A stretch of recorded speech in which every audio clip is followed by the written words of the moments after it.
Ladies and gentlemen, let's enter a big round of applause for Tricia Helfer.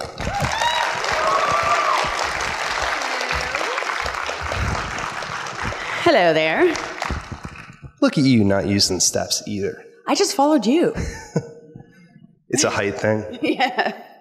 It's fun when you can just kind of step Yeah, up. it's good for everything like that. It's bad for airplanes. Oh, yes. It hurts every time.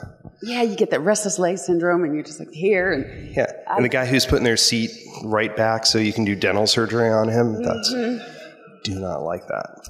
But you can kind of step over if you're on the inside without waking the other person sometimes. Yes. You are much more graceful than I am. I would plant in the center of the plane. So I was reading your IMDb listing of everything that you've been on, and when do you sleep? You're on everything. Well, I haven't been on anything for a while, so it feels like I haven't worked for ages. But no, I've been very fortunate in my career since I started to kind of continually work. There's definitely ebbs and flows in the business, and you have to be comfortable with those. But I've been very fortunate to be able to be part of quite a few things. How do you choose what you want to do or what you're going to do next? I think there has to be a connection to it somehow, to either the character or, one of the other actors that you want to work with, or a director or a producer or something like that. Battlestar was my first series. I had started acting the year before, and so coming off of Battlestar, I got offered quite a few sci-fi things that I didn't feel were up to the bar that Battlestar was, and so I kind of shied away from it for a while. And for me as an actor, I like playing different types of roles. I have had quite a few things in the sci-fi fantasy genre, but I've also had a lot of things outside of that as well. Played lawyers and FBI agents and Texas Rangers and just regular Joe Blows, whatever, and I think to me that's more exciting when you get to play all different types of things. So if I've been playing kind of one thing for a while, a few lawyer roles in a row, then I'm like, okay, well, maybe let's shake things up and do something different. Well, and I'm going to skip ahead on my list because you play multiple characters in the same shows. You've done it on Battlestar Galactica, where you played 6, and you played 6, and you played 6. And then on Lucifer, you've played Charlotte, but then you played Charlotte as the goddess, and then you played Charlotte after realizing she was the goddess. How do you approach that? How do you layer those characters differently? Well, with Lucifer, in season 2, I really did just play Mom, because when we first see Charlotte, she's actually been killed. Like when we first see it, Charlotte, Mom is waking up and coming alive in Charlotte's body. So then in season 3, when I really was playing, well, I played Charlotte at the very end, waking up on the beach. But that's just a moment of like, what the heck just happened? They're different characters, right? So even with Battlestar as well, I looked at each individual 6 as, coming from their perspective. So they may look the same, but their perception of things is different. They think differently. They see things differently. They've had different experiences. So with Charlotte, I wanted to take away a little, change the inflection in her voice a little bit, where Mom, the goddess, was, she looked down on humanity and she had maybe more of a grandness to her. And maybe some of that would come out in the way she would speak and the way she would kind of move.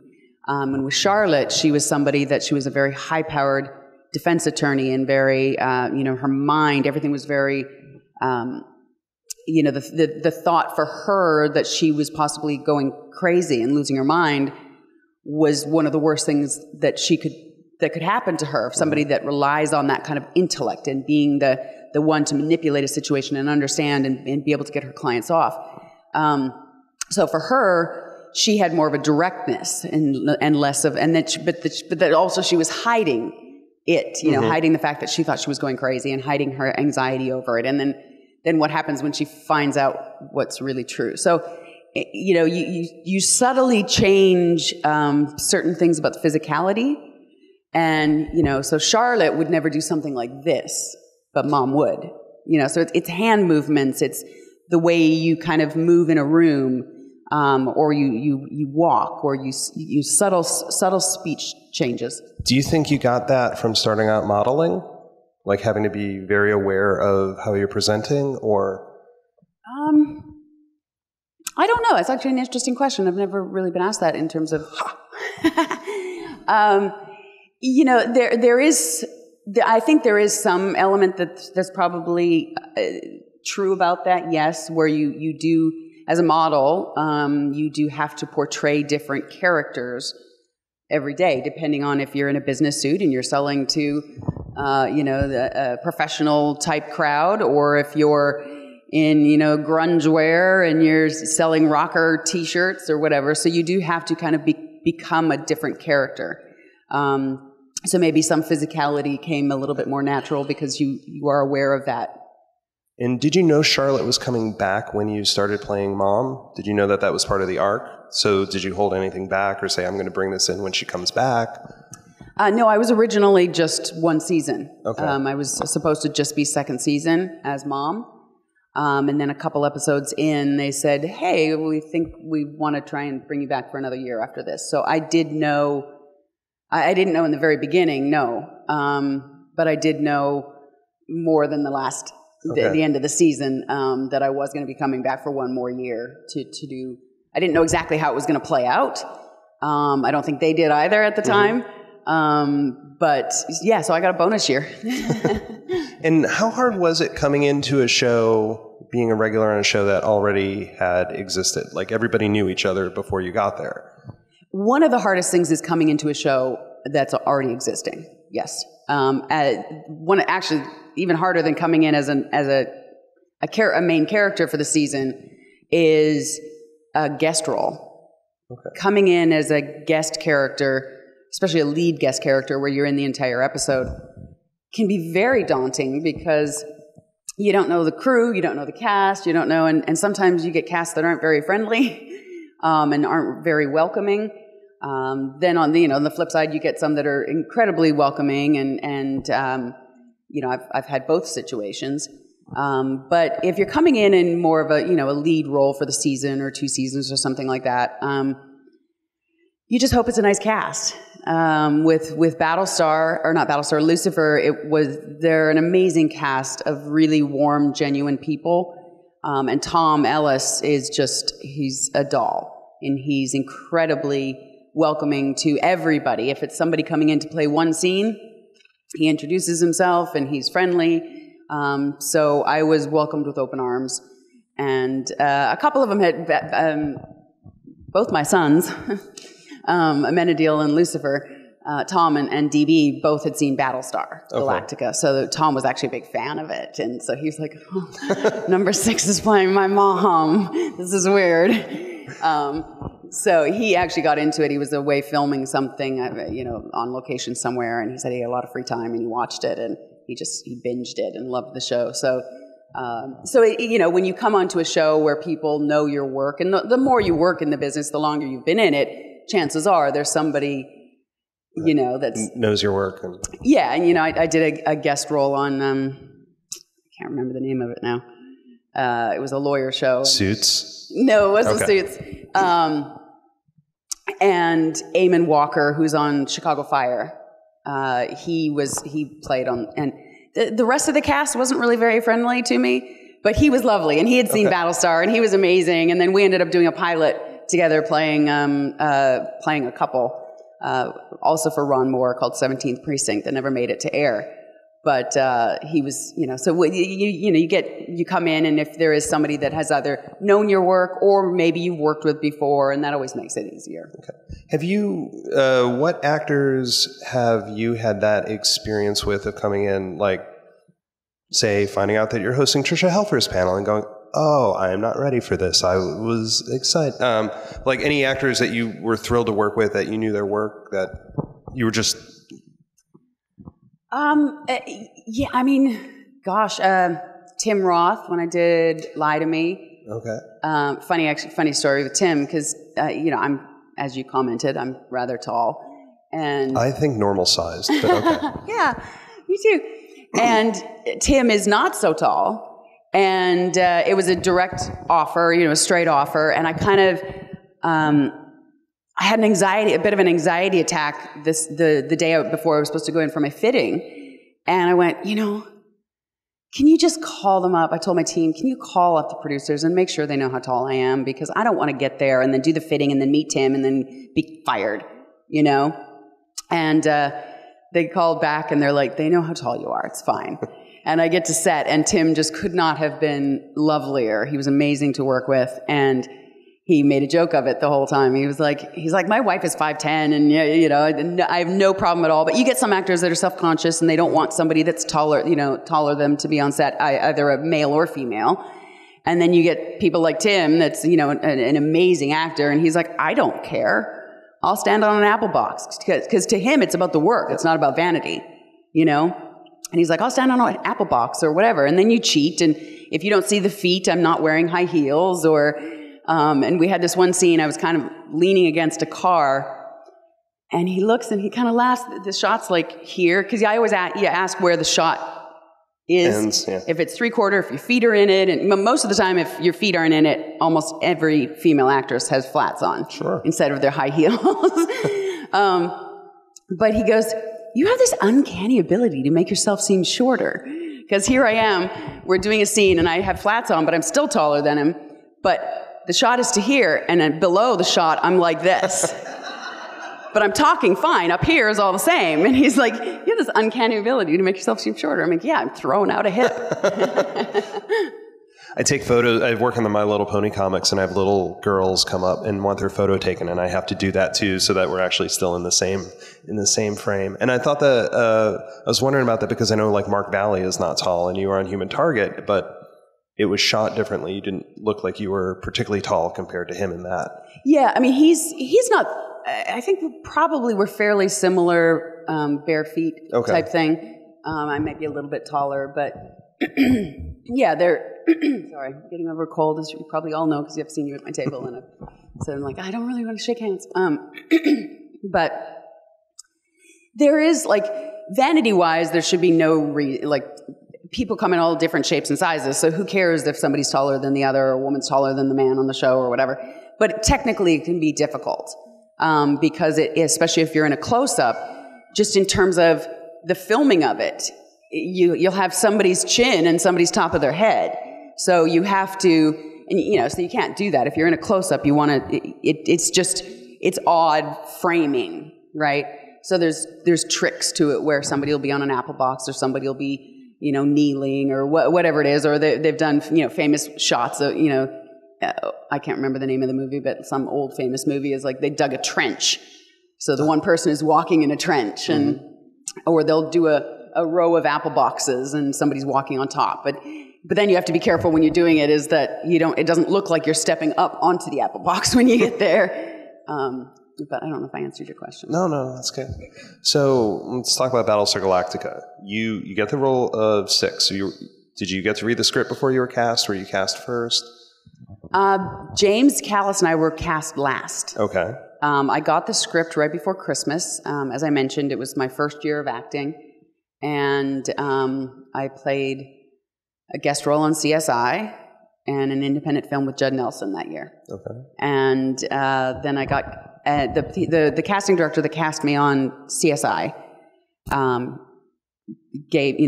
brought me to audition for Battlestar, and I got the script right before Christmas, and I took it home to Christmas, and I remember just being blown away by the script. I think it was fantastic, and it was my right back from Christmas holidays. It was January 6th. I remember I auditioned and had a really good audition, but at that time I was a nobody in the business, and they weren't quite sure if they were going to do something a little bit more CGI with the role, or they were going out to more names in the business and nobody was taking it. At that time, Sci-Fi, Battlestar kind of put Sci-Fi Channel a little bit on the map. Mm-hmm. So they had Eddie James Olmos and Mary McDonnell. And so they were like, okay, who else can we get? And for 2 months, I never heard anything. And then 2 months later, it kind of came back and I went in again. And then I ended up testing for it. And, ultimately I got the job, obviously. But yeah, they weren't sure. They weren't sure about me because I did good in the audition room, but I had 2 things on my resume. So it was, you know, they took a chance on me. Now, did the script, I want to put this right, did the script scare you? Because your first scene, you kill a kid, which is hard to bond with the audience after you've done that. And as it's set up, mostly you're in the room with a lot of other actors, but you're actually acting with one of them. Were you worried about either of those aspects? Not the killing the kid. Sure, yeah. That was just part of the... They're a renewable resource. Although that one... no, I mean, that almost never made it to the actual final product, actually, because there was a lot of suits back in Hollywood that were very worried about that. But Michael Reimer, who directed it, and myself, we both wanted it to be, and purposely made it, hopefully that came across, as more of a mercy killing. And we discussed at length about this in terms of making it, you know, her fascinated by this innocent child and actually being taken in by it, and in that moment deciding to end the child's life quickly and swiftly instead of possibly quite horrendously later on, you know, a couple hours later by the bombs. And and then around in post they messed with how loud the crack should be and all that kind of thing. So it didn't scare me because to me it was part of the story, and I understood. I immediately kind of understood what that had to do, and it really was pivotal in the story in terms of, oh, this is serious. I mean, if they're going to kill a baby, then what else is? Yeah, it's a really brave storytelling choice. Yeah, and in terms of the Head Six, I didn't know where it was going after that. I certainly didn't know that I was going to have multiple characters in later seasons and things like that. So it was my first series, so I didn't really know. I thought technically it was going to be a challenge, and it was, but I didn't know what she was. You know, it's not like we didn't find out till the end. I didn't know if at the last season last episode we were gonna find out that she really was a chip in his head or what. Like, so a lot of the characters, they had a lot more backstory and history to go on because Ron Moore had done a series Bible, and where he wrote out to all the cast and crew, everybody got this. I still have it at home, and I'm saving it for that one huge charity auction sometime that I can donate it to. But it was real. You know, the camera guys got it. Everybody got it in terms of it described the style of filming. It described the hallways. It described the look, like everything. And for all the lead characters, it had a 2 or 3 page backstory. And for some of you, I've told this story before, so some of you have probably heard it, but for Number 6, I mean, so Edward James Olmos has a 2 or 3 page backstory from Ron Moore. Not the youngest age-wise, but the newest actor on set had one line, "The machine as woman." And I was like, Ron, like, you know, I'm the most naive one, not naive, but, inexperienced one here. And he's like, I haven't decided everything about the Cylons yet, and you're the known Cylon, so I can't give you. And even Boomer, even though, at this point Ron knew she was, and in the finale of the miniseries, you find out that Sharon Boomer was. Her backstory was her imprinted, like her human, right, who she thought she was. So that's what she was playing off of. So I went into it just knowing I had to be fairly fluid. I had to go into it with my own backstory and my own ideas for the character, which you do as an actor anyway. But I didn't have any supplemental guidance from the creator of the show that everybody else did. So from that moment, I realized I have to be fluid. I have to be able to just kind of go, okay, I don't know what this character is, but I'm going to go with it. And I've ended up using that. It's benefited me in some other roles, over time. I think because in episodic television a lot compared to a film you have the beginning, middle, and end when you start. So you know the whole character arc, you know the story arc. Sorry, I keep looking this way, and there's a whole bunch of you over here, but my chair's faced this way. Sorry. You know the whole character arc and story arc. But with episodic television, you don't, because they're writing it as you're going along. So it can kind of drive some actors crazy sometimes, because you find out something later on in an episode, you know, a couple of episodes down, you're like, ugh, if I'd known that, I would have played something slightly different. And so the whole number 6 thing and not really knowing kind of has helped me be a little bit more relaxed sometimes in television, because I'm like, you know, what you don't know, you don't know. You kind of just got to go with it. Mm-hmm. Now, you've done a lot of drama, but you've done some comedy. Do you, because you've done Con Man, and then you were on, actually, I was flipping through channels just this week, and I caught you on 2.5 Men. Is it different for you doing comedy? Do you like doing comedy over drama, or how does that work? I like doing both.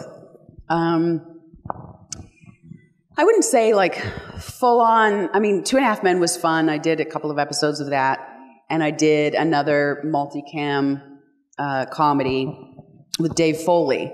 You guys probably haven't seen it because it was a Canadian show that went for 2 seasons up there, and I went up for 1 season and played Dave Foley's ex-wife. And Paul Campbell, who was Billy on Battlestar Galactica, was also one of the leads in it. And I had so much fun. Dave Foley he's a brilliant actor to work with. If you know him, Kids in the Hall and things News Radio. News Radio and everything. And so that was really fun, but I wouldn't say that kind of either improv or, you know, ha ha ha, or, you know, laugh track type thing is my forte necessarily. But I love, and I've done quite a bit of comedy in the terms of where it's quirky. It's not really laugh track comedy, but and more in films, more in independent films. I did one with Harvey Keitel called Beginner's Guide to Endings. And then I did one, another one that went to Toronto International Film Festival called Walk All Over Me.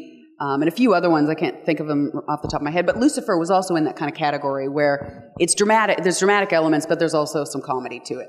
And that, I really like that, because you kind of get the best of both worlds. Mm-hmm. You get to have some scenes where it's just about having fun and being funny, and then there's other scenes where you're pulling out the heartstrings. So I do, I'd like to do more of that, and I've had more of that in films, independent films, than I have in television. Yeah, it kind of lets you play with all the colors. Yeah. Now, I did ask someone about you because you actually co-starred in a movie with a friend of mine, Mark Lutz, who was in Finding Chris. Yes, a Hallmark movie. Yes, that's why I brought it up, because I'm like, I was going through your list. I'm like, oh my God, I saw that movie with him.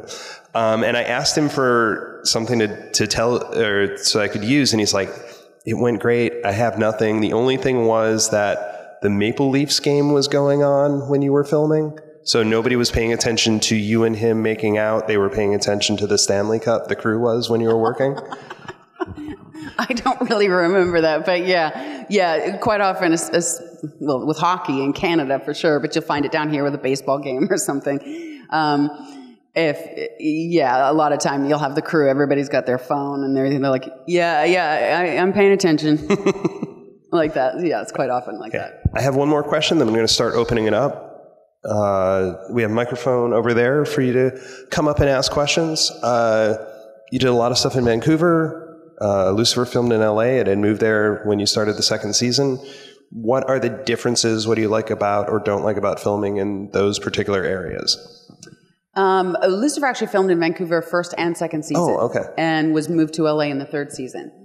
I live in LA. I would prefer to shoot more in LA. It's nice to be able to go home into your own bed at the end of the day and see your animals and your significant others and people with children. Is a lot easier. Because you have cats. I have cats. We'll get back to that.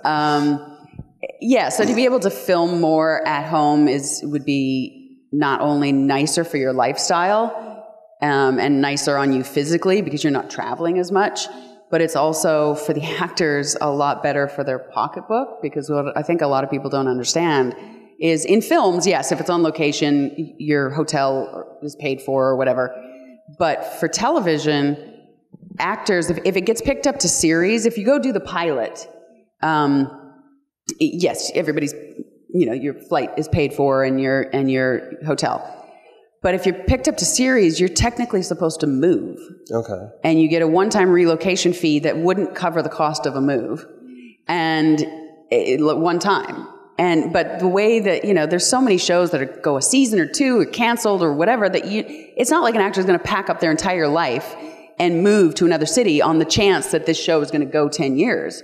It's not until the show becomes a massive hit, then you're like, oh, maybe I should actually buy a house there. Or, I worked with somebody on the firm. I won't give her full name, but her name's Molly. And she took her children her child out of school, sold her house, moved to Toronto, and then the show got canceled halfway through, or, at the end of the season. And she's like, oh, I guess I'm moving back to LA. So, but then you have to pay for all your subsequent flights and back and forth to see your husband or whatever, and you have to pay for your apartment or your house or whatever it is that you rent. And so if you're in Vancouver where there's a lot of filming and the prices are skyrocketed, you've basically got two mortgages. You've got your rent in LA. And so it ends up costing a lot of money out of the actor's pocket when you're filming on location. So just financially, it's nice to film at home. Yeah. But, if you're filming, say you're doing a movie that's supposed to be set in Arizona, it's nice if you're in Arizona. When I shot Killer Women, it was supposed to be in Texas. It was supposed to be kind of right outside of Austin, I think. And we shot the pilot in Austin. And then they moved us for the series. We did another 7 episodes to Albuquerque. Albuquerque doesn't look like Austin. Doesn't feel like Austin. Doesn't have the vibe like Austin. When and you see it a lot in the extras when you have people come in to be in the background and stuff. And it's a whole different vibe. And so it is very hard a lot of times to make and feel, because then you have to pretend even more, right? So it is nice when you get to film, and like Lucifer, when it was moved back to LA, I think the show benefited a lot. I'm not saying storyline wise or anything, but just the fact that you could actually show LA the show was supposed to be in LA. So we could be filming on Sunset Boulevard. We could be filming outside of the Chinese Theater, the famous, landmark. We could be filming in Malibu. We could, instead of, filming in rainy Vancouver and everything have to be, instead of in a parking lot, it has to be in an underground parking garage because it's pouring down rain, or you're always wrapped up in coats and then you're freezing when you're just got your costume on, or you're losing days because it's snowing and it doesn't snow in LA. And then they have to put in a bunch of stock footage of, oh, there's the canyons. We're looking at the canyons again. But you never see us in the canyons. So it is a luxury to be able to film where you're filming. And, LA's the mecca for Hollywood. So it would be nice if more would film there. Okay. But for tax credits, we're sent out all over. And Vancouver's made to look like LA, and Atlanta's made to look like, New York. And Cleveland was used for New York in the Avengers film. Yeah. Yes, exactly. I'm from Cleveland, that's why I knew that one. All right. Hi. I'd like to know which version of Cylon Number 6 was your favorite to play and why she was your favorite. Somebody asked me this yesterday. It's hard to say. If I had to choose one, I would say Caprica 6, just because she was the one that started the story. She's the one with the love affair with Baltar. She ended up with Baltar in the end, and she was the one that started with Baltar. So her storyline is throughout the entire series. But just for acting, I think Gina was a real favorite of mine, because it was kind of the start. I'd played Shelley Godfrey in one episode prior, but Gina was really the start of the multiple characters for me, and I was getting really tired of playing Head Six at the time, because she didn't, even though I loved playing her, I had played her for a season and a half at that point, and she didn't really have a storyline of her own. And kind of what you had talked about earlier of the nobody else sees her, and kind of some of the technical stuff we had to do to portray that, it gets a little tiring. Like, oh, nobody else can see her. The same, so it was getting a little tiring. So to be able to get those other characters, and then one especially so rich and deep with, I talked to Ron Moore. I was like, can I bring in? I wanted to layer her with PTSD, and I thought it was interesting to bring in that angle that that these robots were humanoid enough that they could suffer PTSD and things like that. So there was a lot more to do as an actor than what I had been given so far. So to me, that character stands out a lot for me. And then another favorite of mine was actually Natalie in the 4th season, the one that was trying to broker peace, because she had a lot more of a political bent to her. And then Boomer shot her for no reason. But those, I think, were probably my 3 favorites. Thank you. Those are my 3 favorite versions of Six also. Thank you. Thank you. Have you done any motion capture in video games? I actually have not ever done motion capture.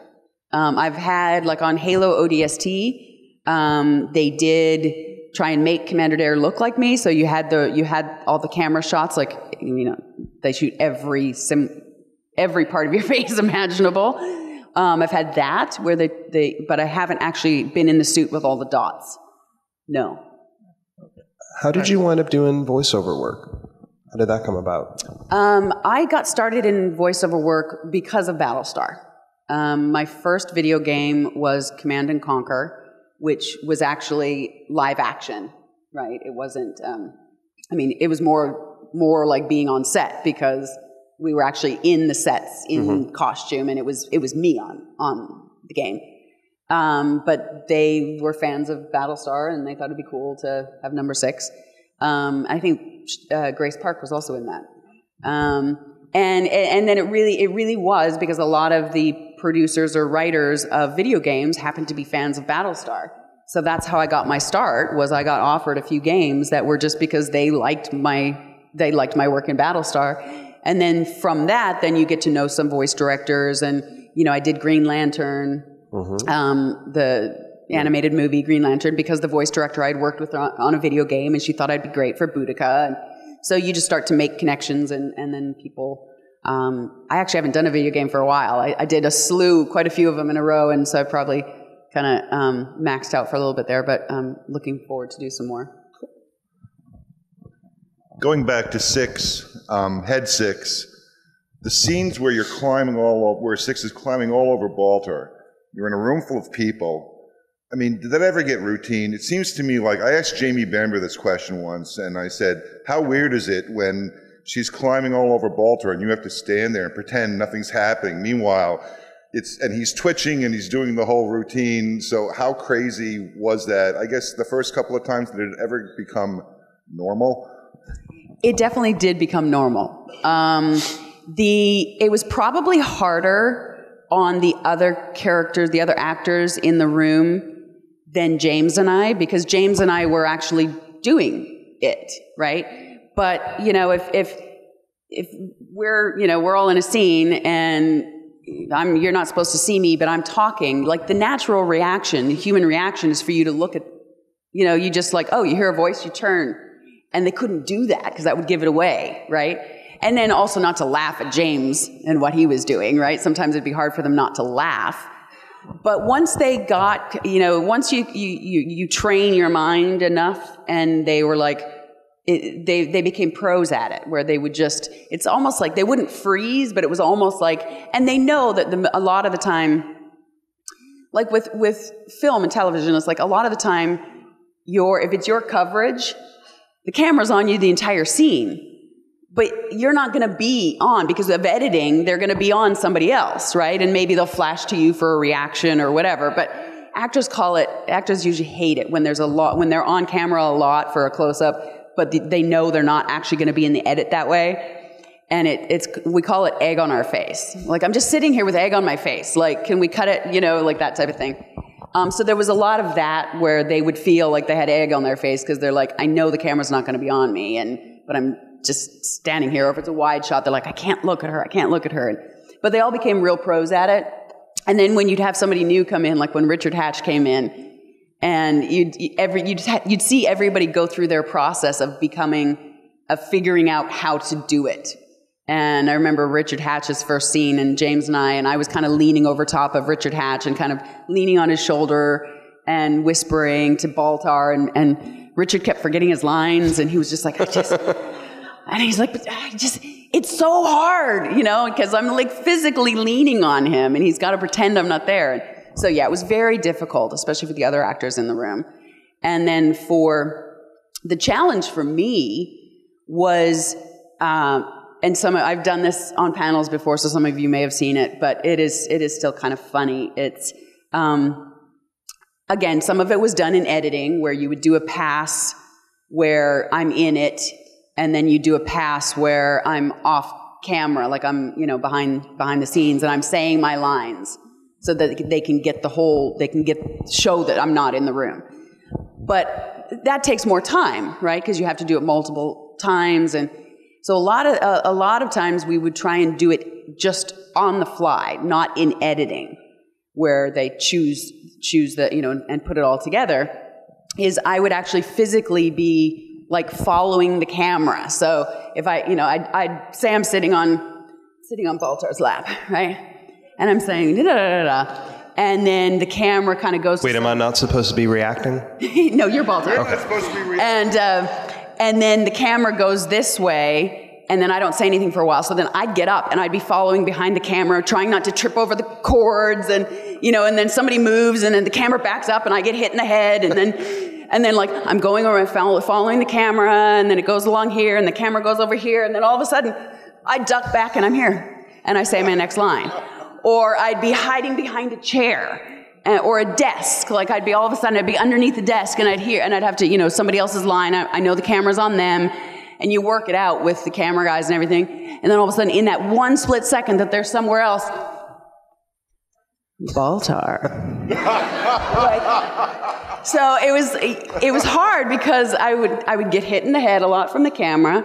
I would trip over the cords. I would, you know, you'd have that. You'd be up here, and then it would be like, okay, and you have to look like you've been sitting there the whole time, and you also then sort of feel like you're also disjointed from the scene because you were hiding behind the desk. You didn't see maybe the look in somebody's eye or the way they moved something, and that maybe you would play off of. You know what I mean? Because you're hiding, so you don't feel like you're actually fully in the scene. So it was challenging on both sides, but we all got used to it. Amazing answer. Thank you so much. And thank you so much for bringing Richard into the show. All of them. We love Richard. Us old farts. We all did as well. He was a wonderful man.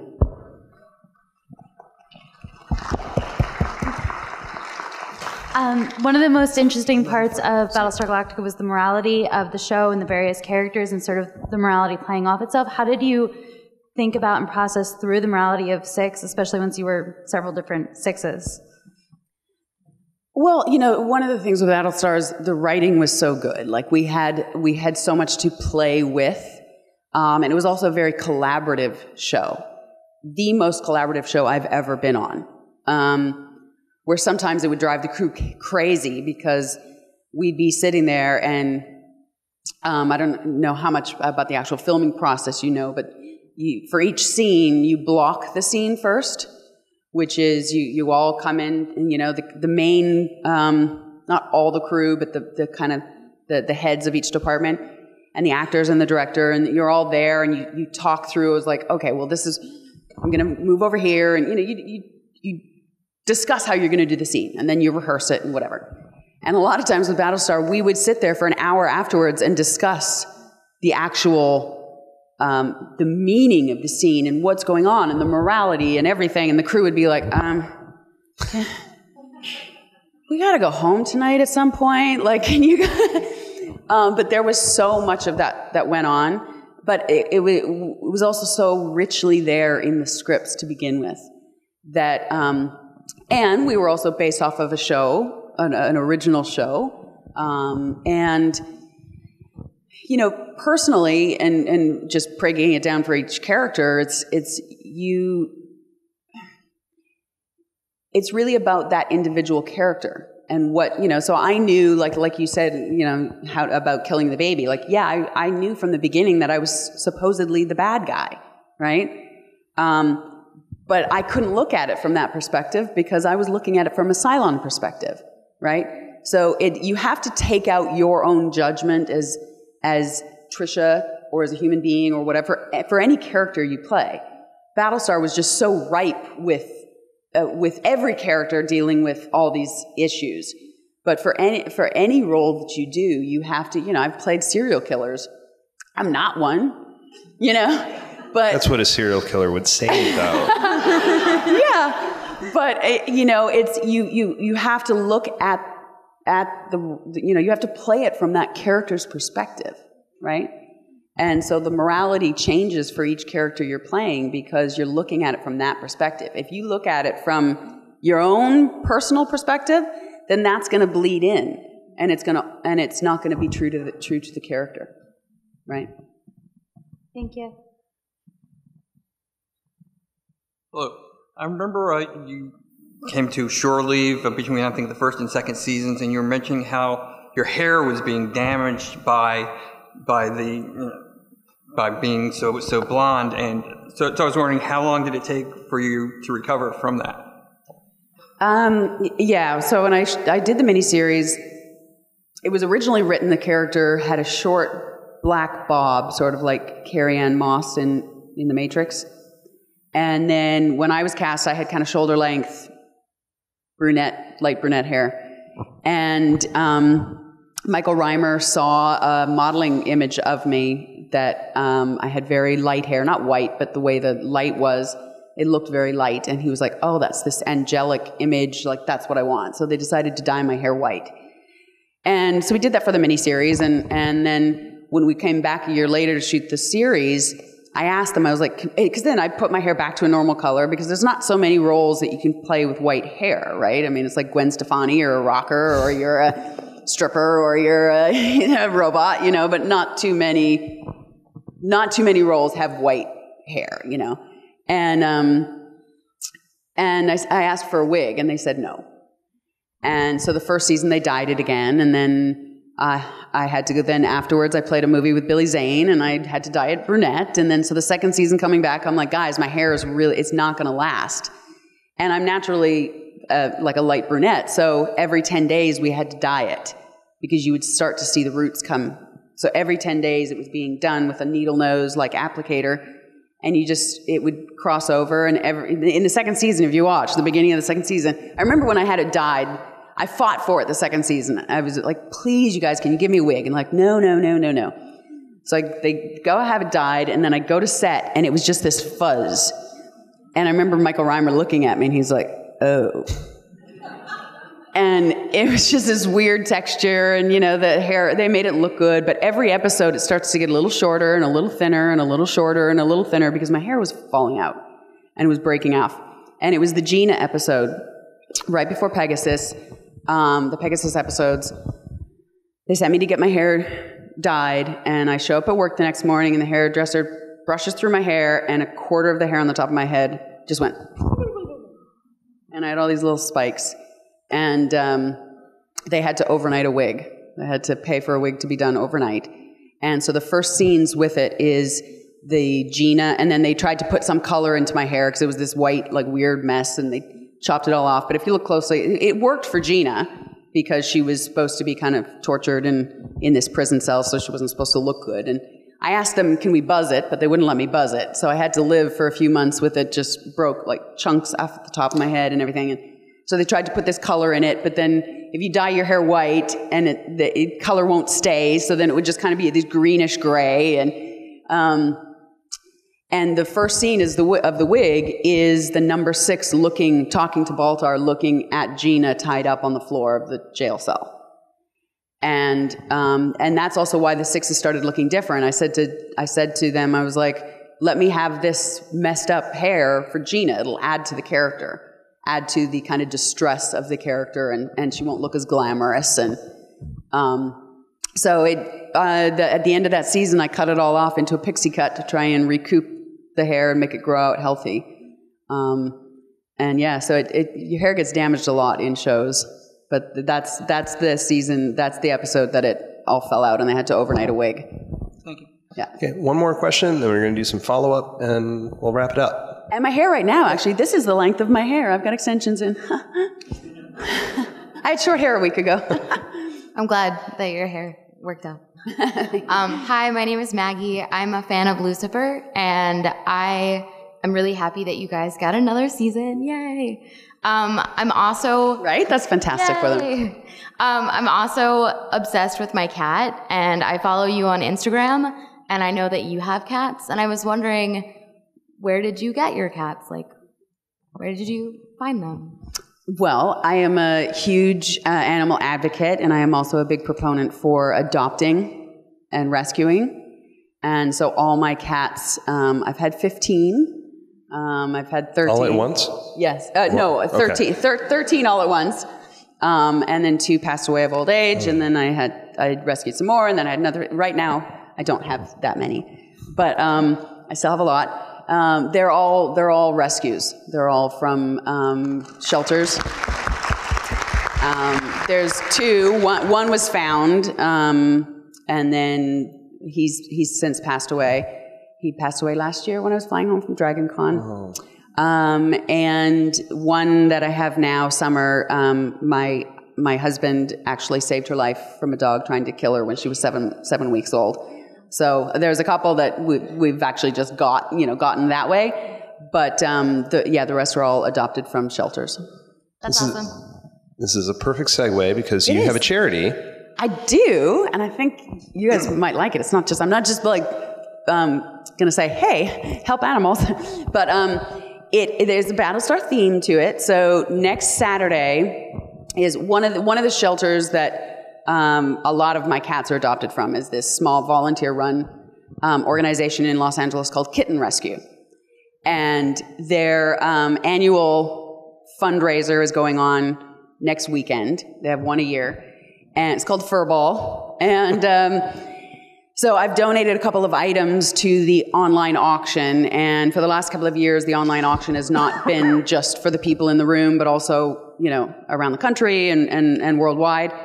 And so this year, one of the items I donated is Katie Sackhoff, Starbuck, and myself did a calendar, a couple of calendars, and we did one image. It's called Entwined. I don't know if you've seen it, but we're naked.